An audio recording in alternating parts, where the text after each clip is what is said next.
This is a bruschetta flight, and it is a fun way to get fruits, veggies, and healthy fats into your diet. I'm Dr. Brooke. This is Cook with Dr. Brooke, where we make brain-healthy bites with a board-certified psychiatrist. So let's start with the most kind of basic, recognizable form of bruschetta. We're going to finally dice up some tomatoes and some red onions. Make sure your eyes get extra watery while you're slicing your onions.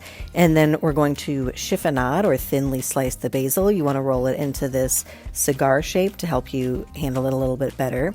And then we're also going to grate up a couple of cloves of garlic, however garlic you like it. Then dress with olive oil, balsamic vinegar, and a bunch of salt for a tasty bruschetta. Now, get bold. We're going to change it up a little bit. Swap the tomatoes for some corn, and we're going to leave everything else the same. So putting the corn right in the bowl. This is really good if you have grilled corn or like the fire roasted corn. I just had regular corn in the can is what was at the grocery store. Then we add the basil, the red onion again, the garlic, and then the olive oil, the balsamic vinegar, generous amount of salt. Toss everybody together. You may be surprised how much you enjoy swapping the tomatoes for the corn.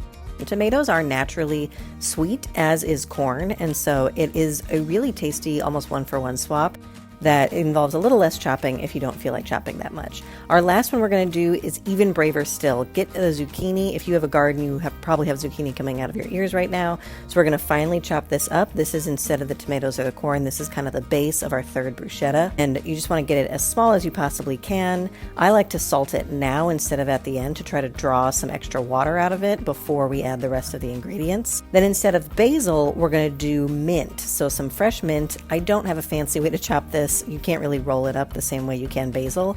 I just kind of go to town and try to get it as small as I can get it. And then we will generously salt this as well, add our garlic. Since the mint is such a bold flavor, instead of doing the red onion, I'm using shallots here for a little more mild flavor. You could still use the red onions if you want. And then instead of the acid coming from balsamic vinegar, I'm going to use the zest and juice of one lemon to really brighten this whole thing up. This is a flavor combination that may surprise you, but it is really fresh and summery. Zucchini and mint are two things that I have in total abundance in the garden right now, and so it's great to get them together in this different take on bruschetta. If you've seen me before, you probably already know that lots of fiber, micronutrients, healthy fats are great for brain health and positive mental health outcomes. If you made it all the way to the end of the video, it's probably because you care about your own mental health. So follow along and take care of yourselves, guys.